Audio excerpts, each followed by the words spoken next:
All right, so are you ready? Let's jump into this deep dive. You brought us this excerpt, How to Be Successful in Life, Secrets from Brilliant Minds and Successful People. And, well, we're going to break it down for you. Sounds good. All right, so what exactly are we hoping to learn from all this? I think it's really all about finding those core principles of success that anyone can apply. Yeah, and it's about making those principles work for you, like figuring out how to actually apply them to your own life. Exactly. Okay, so let's get started right off the bat. This excerpt goes beyond just money and fame. It's about a much deeper meaning of success. Right. You know what's really interesting to me is how this excerpt redefines success. It's not just about external achievements. It digs into like a more holistic view of what it means to truly thrive. I like that, a holistic view. Yeah. Okay, so one of the first things that stood out to me was the focus on finding your purpose. Yeah, absolutely. Like that Steve Jobs quote about being satisfied only if you love what you do. Oh yeah, the only way to do great work is to love what you do. Powerful stuff, right? This excerpt digs into that idea, like finding that sweet spot where your passions and your purpose align. You know, where you're like, this is what I'm meant to do. Okay, so how would you say someone can go about finding their purpose? That seems pretty important. Well, it starts with asking yourself some tough questions, like what truly matters to you? What gets you fired up? What are you naturally drawn to? It's about introspection, really taking the time to understand yourself. So it's not something you just like stumble upon. You actually have to like work to figure it out. It's a journey for sure. It's about exploring different paths, trying new things, and paying attention to what sparks joy and what feels like a chore. Yeah, that makes sense. It's not always easy, but it's definitely worth it. Totally. It's like having a roadmap, not just for a trip, but for your life. If you don't know where you're going, how will you get there? Okay, I love that analogy. A roadmap for life. So once you have that roadmap, what's next? Then it's all about taking action, right? But not just any action. It's about making choices that align with that vision you've created for yourself. Your purpose becomes your compass guiding you towards a more fulfilling life. Okay, so purpose is like the foundation. And you got to build on that foundation with action. Exactly. And speaking of building, let's talk about a concept that's super relevant here, Carol Dweck's growth mindset. Oh yeah, I've definitely heard of that. But to be honest, I'm not totally sure I understand it. Can you break it down for me? Sure, it's more than just thinking positive or being optimistic. It's about how you view your abilities. Imagine two people facing a challenge. One with a fixed mindset believes their intelligence is set in stone, so they avoid challenges or give up easily because they're afraid of failing and looking bad. Right. They're like, I'm not good at this, so why even bother? Exactly. Now, the other person with a growth mindset sees challenges as opportunities to learn and grow. They see failure not as a setback, but as a stepping stone. So even if they don't succeed right away, they keep trying. They embrace the struggle. They see effort as the path to mastery. And they believe that they can develop their abilities through dedication and hard work. Okay, I see the difference now. That's really powerful. And it seems like having a growth mindset would be super helpful for achieving success. Absolutely. It's about being open to learning, adapting, and constantly evolving. And this excerpt actually gives a really cool example of this in action. Think about Amazon. Amazon, like Go. the online store. Yep. But think beyond just the retail side of things. Think about their move into cloud computing with Amazon Web Services, or AWS. Oh yeah, I've heard of AWS. It's like a huge thing, right? Huge. They basically revolutionized how we store and access data. But here's the thing. They took a massive risk venturing into a completely new field. They didn't just stick to what they knew, they embraced the challenge, learned from it, and totally changed the game. That's a perfect example of a growth mindset in action. So it's not just for individuals, it's for companies too. Exactly. It applies to any situation where you're looking to grow, learn, and achieve something new. So whether you're starting a business, learning a new skill, or simply trying to overcome a personal challenge, embracing a growth mindset can make all the difference. Okay, so we've got finding your purpose and developing a growth mindset. What else is crucial for success, according to this excerpt? Well, there's something else that's super important, and it's something we often overlook, the power of our inner circle. Oh yeah, that's So- saying you're the average of the 5 people you spend the most time with. Exactly. But how often do we actually stop and think about who those 5 people are for us? It's not about judging our friends or trying to be exclusive. It's about being mindful of the energy we surround ourselves with. Yeah, it's like that Jim Rohn quote, you are the average of the 5 people you spend the most time with. Right. Think about it. Are the people you're closest to constantly complaining? Or are they chasing their dreams? Are they lifting you up or dragging you down? That's a good point. The people we spend time with can definitely have a big impact on our mindset and our actions. Absolutely. Your social circle can either be a springboard propelling you forward or an anchor holding you back. So take a moment to reflect on your own inner circle. Are they helping you become the best version of yourself? I think about Oprah Winfrey. She's always talked about the importance of surrounding herself with people who inspire her, challenge her to grow, and hold her to a high standard. Yes. It's like having your own personal board of advisors cheering you on and pushing you to be your best self. Exactly. It's about creating a supportive and inspiring environment where you can thrive. And remember, building a strong circle isn't about cutting people out entirely. It's about being mindful of the energy you allow into your life and seeking out connections that uplift and inspire you. Sometimes creating a little space can open up a world of possibilities. Totally. Now, even with the most amazing support system, there's one thing you absolutely need to cultivate: discipline. Discipline. That sounds a little intimidating. Well, it doesn't have to be. Think about it like this. Discipline is the bridge between those big dreams and actually making them a reality. It's about showing up consistently even when you don't feel like it and putting in the work over the long haul. That makes sense. So it's not about being perfect or pushing yourself to the limit all the time. Not at all. It's about creating sustainable habits that move you closer to your goals day by day. Imagine the dedication, the sheer grit it takes to dominate a sport like tennis for decades. Yeah, like Roger Federer. He's been at the top of his game for so long. Exactly. And it's not just talent, right? It's years of disciplined practice, showing up day after day, rain or shine, pushing himself to be better. That's incredible. And it's a powerful lesson for all of us, no matter what we're striving for. Success isn't about sporadic bursts of motivation.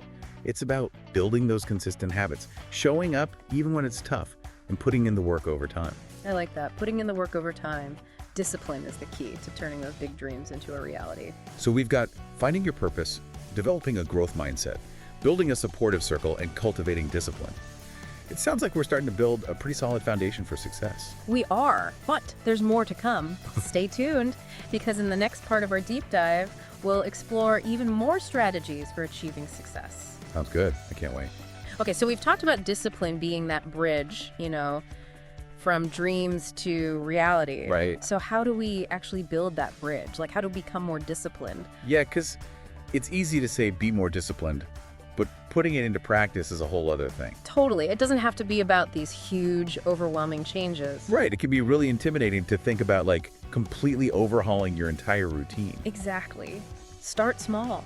Think about those tiny little habits you can build over time. It's those small, consistent actions that really add up in the end. So it's like building a muscle. You wouldn't expect to bench press a ton on your first day at the gym. Right. You gotta start slow and gradually increase the weight. Exactly. Start with something manageable, something you can commit to doing every day. Maybe it's setting aside just 30 minutes for focused work, or finally tackling that first chapter of your book. Or even just making your bed every morning. Yeah. It's about creating those small wins that build momentum and make you feel good about yourself. And once you start seeing those small wins, it's like a snowball effect. You start to believe in yourself more, and you're more motivated to keep going. Totally. And it's not just about the big goals either. Sometimes those small everyday habits can have a huge impact on your overall well-being. Think about getting enough sleep or drinking enough water. Those things might seem basic, but they can make a world of difference. Right. It's all connected. So discipline isn't just about achieving some grand ambition. It's about creating a lifestyle that supports your goals and makes you feel good. Exactly. Now, speaking of pushing boundaries, this excerpt also talks about the importance of calculated risks. Oh, yeah. They use Elon Musk as an example. Yeah. That guy is definitely not afraid to take risks. He's known for disrupting industries, right? From electric cars with Tesla to space exploration with SpaceX, he's not exactly playing it safe. No, he's not. But here's the thing. Musk's risk-taking isn't just about blind leaps of faith. He's super methodical about it. Exactly. He does his research, he plans carefully, and he really understands the potential downsides before taking any big leap. So it's like he weighs the pros and cons before making a decision. He's not just jumping in head first without thinking things through. It's like a chess game. You don't just move a piece without considering the consequences several moves ahead. So how can we apply this to our own lives? Most of us aren't trying to launch rockets into space. Right, but we all have opportunities that might seem a little risky, but they also have the potential for a big reward. It's about identifying those opportunities that excite us, even if they come with some uncertainty, and then taking the time to really assess those risks and rewards. Ask yourself, what's the worst that could happen? And more importantly, how can you prepare for that possibility? Or even prevent it? Because often the biggest regrets we have aren't from the risks we took that didn't work out. It's from the chances we never took at all, right? The what-ifs can really haunt us. Totally. So it's about finding that balance between being cautious and being bold. Exactly. Now let's switch gears a bit. Let's talk about something that might seem simple, but it's incredibly powerful. Gratitude. Gratitude. Okay, that's definitely not something you hear about a lot in discussions about success. But it's super important. This excerpt mentions Warren Buffett, who's a big believer in acknowledging not just his successes, but also the lessons he's learned from challenges. Oh, that's interesting. So it's not just about celebrating the wins, it's also about appreciating the setbacks. Exactly. It's about recognizing that every experience, good or bad, has something to teach us. And when we approach life with that attitude, it can really shift our perspective. Yeah, it's so easy to get caught up in the hustle. Always striving for the next big thing, that we forget to appreciate what we already have. And how far we've come. Right. We can get so focused on what's missing that we lose sight of all the good stuff that's already in our lives. Totally. So how do we cultivate more gratitude in our daily lives? Yeah. It's got to be more than just like saying thank you. Right. Right. It's about making it a conscious practice. Maybe it's starting a gratitude journal, jotting down a few things you're thankful for each night, or taking a moment to really savor something you enjoy, like a delicious meal or a beautiful sunset. Or even just like a really good cup of coffee. Exactly. It's about finding those little moments to pause and appreciate the good stuff. And it doesn't have to be complicated. The key is to make it a regular habit. So gratitude is like a mental reset button. It helps us focus on the positive and appreciate what we have. And research shows that it actually has real benefits. It can boost your mood, help you handle stress better, and even improve your physical health. Wow, I didn't realize it was that powerful. So it's not just about feeling good. It's actually good for us in a lot of ways. Exactly. Now let's talk about something that's absolutely essential for sustainable success. Taking care of your well-being. Oh yeah, that's a big one. It's so easy to neglect our health when we're busy chasing our goals. Totally. This excerpt highlights Richard Branson. He's known for his adventurous spirit and his crazy business ventures, but he also makes time for exercise, eats well, and engages in activities that bring him joy and energy. He's a great example of how you can be super successful and still prioritize your health. It's not an either situation. Exactly. You can't pour from an empty cup, right?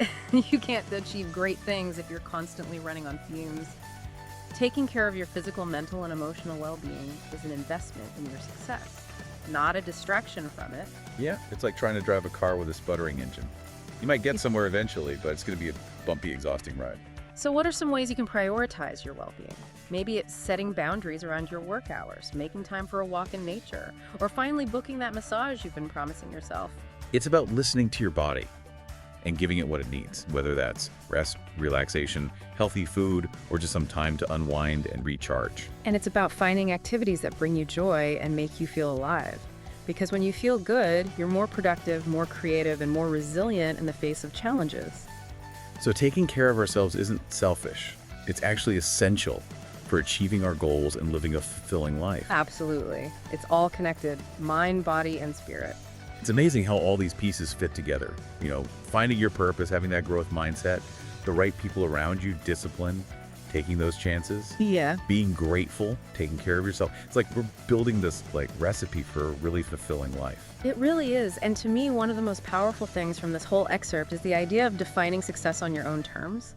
Like, we live in a world where it's so easy to compare ourselves to others, chasing that external validation, measuring our worth by what society tells us. It's easy to get caught up in that. Yeah, totally. It's like we're constantly bombarded with messages about what we should be doing, what we should be achieving, and what success should look like. Exactly. But what if those definitions don't really resonate with us, with our own values and what we truly aspire to? It's going to leave you feeling empty, like you're chasing something that's not truly yours. It's like trying to fit into a mold that wasn't made for you. Right. You're never going to be truly comfortable or happy. You got to create your own mold. Exactly. And this excerpt brings up a great example. Think back to J.K. Rowling. She faced so much rejection before finding a publisher for Harry Potter. Oh yeah, I can't even imagine how many times she was told no. It's incredible, right? Can you imagine the pressure she must have felt to just give up, to try to write something that fit what the publishing industry thought would sell? But she stuck to her vision. She believed in her story, and in herself. Exactly, and she ended up creating this world that's touched millions of lives. It's a powerful reminder that real fulfillment comes when you're true to yourself, when you align your actions with your own values, not what someone else tells you success should be. That's so inspiring. So I guess the question is, what does success really mean to you? Exactly. What are those values that guide your choices? What kind of impact do you want to make? Once you have a clear understanding of your own definition, then you can start making choices that reflect that vision. It's about creating a life that feels authentic and meaningful to you, not to anyone else. Right. And as you go on that journey, don't forget about gratitude. Oh yeah, we talked about that earlier. When you cultivate that sense of appreciation for what you have, for the lessons you've learned, for the journey itself, it shifts your perspective in such a powerful way. It's like you're choosing to focus on the positive, to celebrate those wins, big or small. And to approach challenges with more resilience, like you've got this inner strength that comes from knowing you've overcome tough stuff before. So gratitude isn't just about feeling good. It's about building that inner strength that helps you navigate the ups and downs of life. Absolutely. So find ways to make gratitude a part of your everyday life. Keep that gratitude journal. Tell people you appreciate them. Take a moment to really enjoy those simple things. It's those little things that can make a big difference. And as you're working towards your own definition of success, remember to take care of yourself along the way. Oh yeah, we can't forget about that. Prioritize your well-being. Make time for rest. Move your body. Nourish yourself with good food. And do those things that bring you joy and recharge your batteries. Because true success isn't just about those external achievements. It's about living a balanced life. A life that nourishes your mind, body, and spirit. Exactly. It's about waking up feeling energized and excited about the day. Excited about the journey, not just the destination. Well, that wraps up our deep dive into the secrets of success. We hope you've learned some valuable insights from this excerpt, and that you're feeling inspired to define your own version of success and go after it with passion and purpose.